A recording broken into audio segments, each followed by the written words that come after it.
Salut tout le monde, bienvenue sur Imitsu Rétro. Et en fait, je profite d'une insomnie pour faire cette vidéo parce que j'ai oublié de sortir une vidéo que je ne l'avais pas tournée. Et d'un seul coup, l'idée est venue toute seule. J'étais sur internet et comment dire, la fonction autopub me montre une annonce sur eBay du tome 100 collector de One Piece à des prix, j'ai halluciné. Euh, pour ceux qui ont déjà vu ma réaction au tome 98 et au tome 99, je le rappelle, ce collector n'est collector que l'étui en cuir. Dedans, vous avez un tome, tout ce qu'il y a de plus normal. Il n'y a rien de plus. Alors, ces tomes collector, qui sont donc rares de par leur nombre de fabrication, il n'y a que très peu d'exemplaires produits, euh, coûtent 10,75 €. Or là, j'arrive, je vois la pub sur eBay, les trois tomes, donc 98, 99 et 100, à 300 €. Et je fais, attendez les mecs, c'est 10 fois le prix là. Vous les vendez 10 fois le prix. Il y a quand même pas des gens qui ont mis des enchères au point de monter le produit à 300 € quand même. Et c'est là qu'il faut bien comprendre une chose sur eBay. C'est un site d'enchères. Donc vous avez le prix de départ et après le prix monte si les gens font des enchères. 300 €, c'était le prix de départ. Personne n'a fait d'enchères, ce qui m'a un peu rassuré. J'ai donc continué à regarder et j'ai vu beaucoup d'annonces très chères, mais qui n'avaient pas d'enchères. J'ai vu jusqu'à 10 fois le prix du tome en un tome. C'est-à-dire que tu avais un tome 100 qui était à 100 €. Mais personne ne faisait d'enchères, donc j'étais bon. Enfin bon, il restait du temps, donc on ne sait jamais. Et d'autres que je trouvais quand même assez chers, qui avaient eu beaucoup d'enchères. Comprendre une chose. Est-ce que je serais prêt à payer cher un collector neuf? Si le collector vaut le coup, oui. Là, c'est pas trop le cas. Si un collector que je veux absolument, qui est rare, qui est machin, qui est vieux, pas qui vient de sortir, mais qui a déjà quelques années, ouais, je vais peut-être le payer 2 fois, voire 3 fois le prix, grand maximum, et encore, il faudra qu'il soit nickel. Mais là, j'ai vu des tomes avec des enchères qui étaient à 5 fois le prix, c'est-à-dire qui avaient dépassé les 50 € sur un tome, et que tu es là, tu vois qu'il reste 4-5 jours, et tu dis, mais ça va continuer à monter. C'est hallucinant. C'est, je comprends la collectionnite, le fanboy, tout ça, je comprends. Je suis très mal placé pour critiquer. Voilà. Euh, mais quand même, quand vous payez plus de 5 fois le prix neuf, quand vous voyez certaines annonces où le mec, il te met 10 tomes 100, déjà, tu as envie de dire, attends, le mec, il a acheté les tomes pour les revendre. Il a acheté les tomes pour se faire du fric. Il, il est là pour spéculer. Alors, autant quelqu'un qui vend son tome parce que il a besoin de sous. Il a besoin de sous pour manger, pour payer son loyer, machin, et il se dit fait chier, je vais vendre mon collector, je vais profiter qu'il y a des gens qui le veulent et qui sont prêts à payer un peu cher. Ça me fera deux trois ronds et ça me permettra de payer une facture ou de manger. Pas de problème. Profitez-en. Mais ceux qui en achètent 10, 20, qui les vendent sur eBay pour se faire de la gratte, uniquement pour se faire du commerce, ah mais faut pas abuser les mecs là. Oh, est-ce que vous vous rendez compte que vous faites augmenter la spéculation en y participant comme ça? C'est ce qui fait que ceux qui vendent derrière, ils regardent, celui d'avant, il l'a vendu tant. Bon je vais partir au même prix, en prix de départ. On va aller très loin. Et je voulais faire cette vidéo parce que je voulais faire un petit rappel d'un événement qui est arrivé il y a quelques années dans le même genre, d'une dérive qu'il y avait eu sur eBay sur un manga. C'était sur Ikitusen.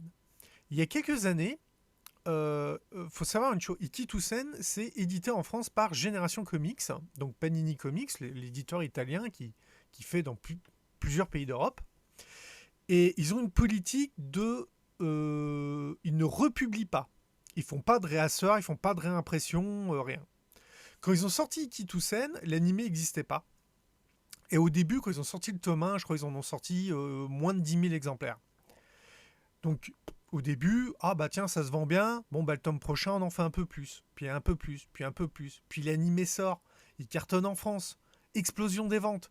Donc, automatiquement, le mec qui commençait la série après avoir vu l'animé, quand on lui dit ah bah non, le tome 1, il y a rupture de stock, puis il n'y aura pas de réimpression, c'est pas dans la politique de l'éditeur. Bah qu'est-ce qu'ils ont fait, les petits malins qui avaient le tome 1 chez eux? Ils se sont dit bah tiens, il y a des gens qui vont le vouloir. Parce qu'après tout, le dernier tome, ils en ont fait 20 ou 30 000. Donc il y a potentiellement 20 000 personnes qui veulent le tome 1, vu que le tome 1, il y en a moins de 10 000. Et ben ils les mettaient sur eBay. Et on était arrivé, le maximum que j'avais vu à l'époque, à du 600 € pour un tome 1. 600 €.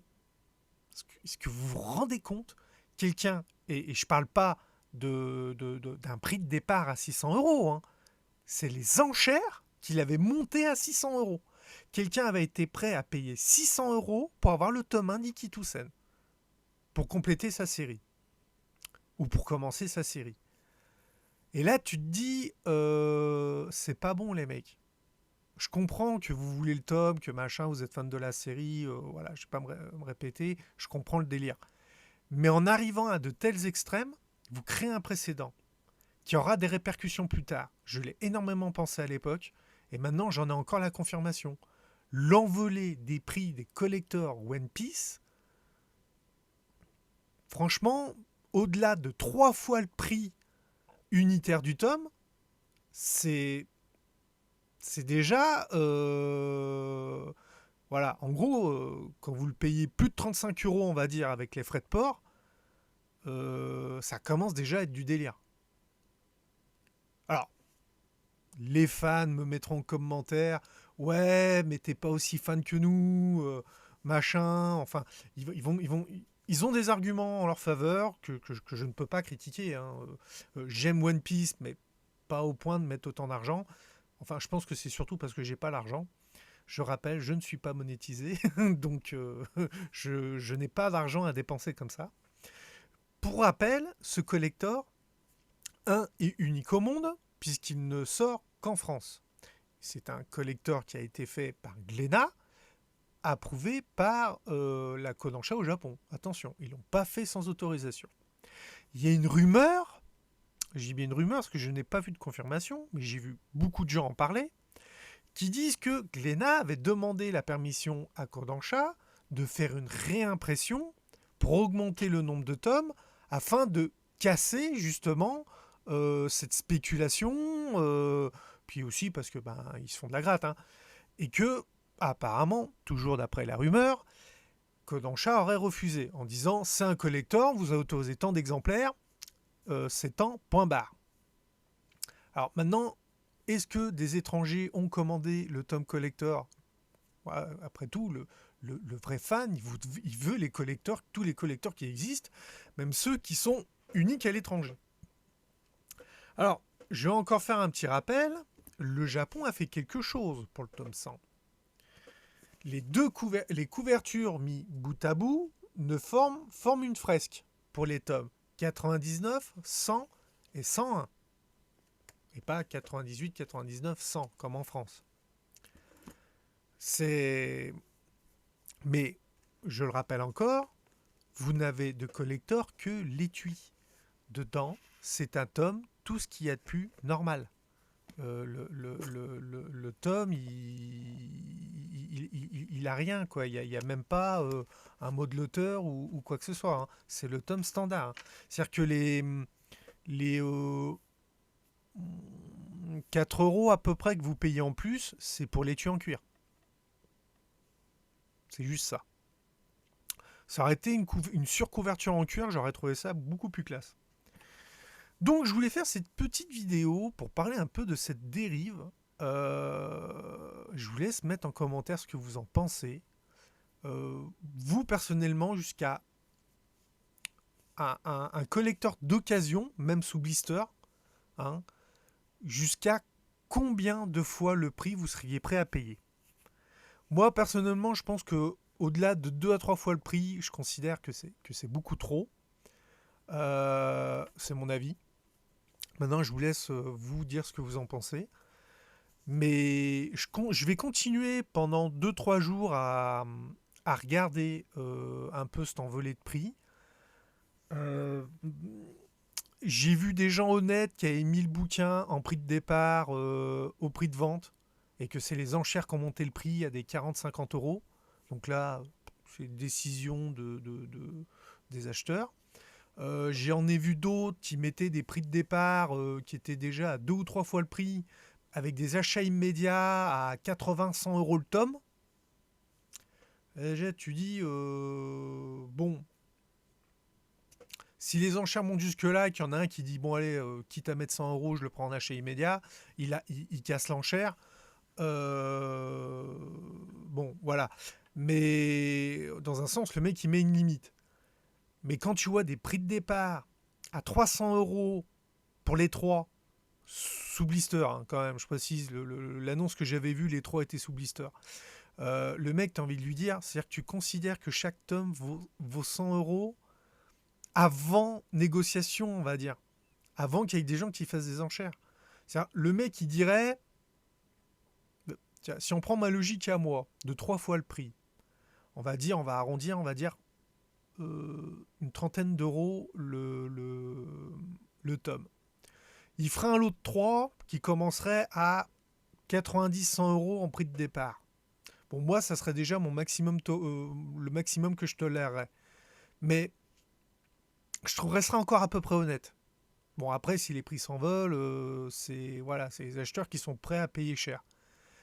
Mais que le mec qui arrive 300 euros en prix de départ, je lui dis, attends, tu crois vraiment qu'il y a des gens qui sont prêts à payer 300 euros, 100 euros le tome?